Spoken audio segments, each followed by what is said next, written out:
Wednesday, July 17, Sandwich Story, Part 1. Read Mark chapter 3, verses 20 to 35. What connection do you see between the two stories intertwined in this passage? Let's begin reading at Mark chapter 3 and verse 20. Then Jesus entered a house, and again a crowd gathered, so that he and his disciples were not even able to eat. When his family heard about this, they went to take charge of him, for they said, "He is out of his mind." And the teachers of the law who came down from Jerusalem said, "He is possessed by Beelzebub. By the prince of demons he is driving out demons." So Jesus called them over to him and began to speak to them in parables. "How can Satan drive out Satan? If a kingdom is divided against itself, that kingdom cannot stand. If a house is divided against itself, that house cannot stand. If Satan opposes himself and is divided, he cannot stand. His end has come. In fact, no one can enter a strong man's house without first trying him up. Then he can plunder the strong man's house. Truly, I tell you, people who can be forgiven all their sins and every slander they utter. But whoever blasphemes against the Holy Spirit will never be forgiven. They are guilty of an eternal sin." He said this because they were saying he has an impure spirit. Then Jesus' mother and brothers arrived. Standing outside, they sent someone in to call him. A crowd was sitting around him, and they told him, "Your mother and your brothers are outside looking for you." "Who are my mother and my brothers?" he asked. Then he looked at those seated in a circle around him and said, "Here are my mother and my brothers. Whoever does God's will is my brother and sister and mother." This passage is the first sandwich story in Mark, where one story is begun and then is interrupted by another story, with the first story completed only afterward.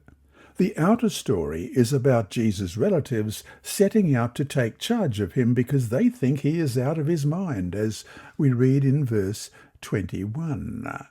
When his family heard about this, they went to take charge of him, for they said, "He is out of his mind." The inner story is about the scribes from Jerusalem charging Jesus with being in collusion with the devil. Today's study focuses on the inner story found in Mark 3:22 to 30. In Mark 3:22, the scribes bring the charge that Jesus' healing power comes from the devil. Jesus responds first with an overarching question: how can Satan cast out Satan? It does not make sense that Satan would work against himself. Jesus proceeds to speak about division within a kingdom, a house, and Satan himself, showing how absurd such division would be for their success. But then the Lord turns the tables and talks about binding a strong man in order to plunder his house. In this last example, Jesus is the thief entering Satan's house, binding the prince of darkness to set his captives free. Read Mark 3, verses 28 to 30. What is the unpardonable sin, and what does that mean? Mark 3, beginning at verse 28. "Truly, I tell you, people can be forgiven all their sins and every slander they utter, but whoever blasphemes against the Holy Spirit will never be forgiven. They are guilty of an eternal sin."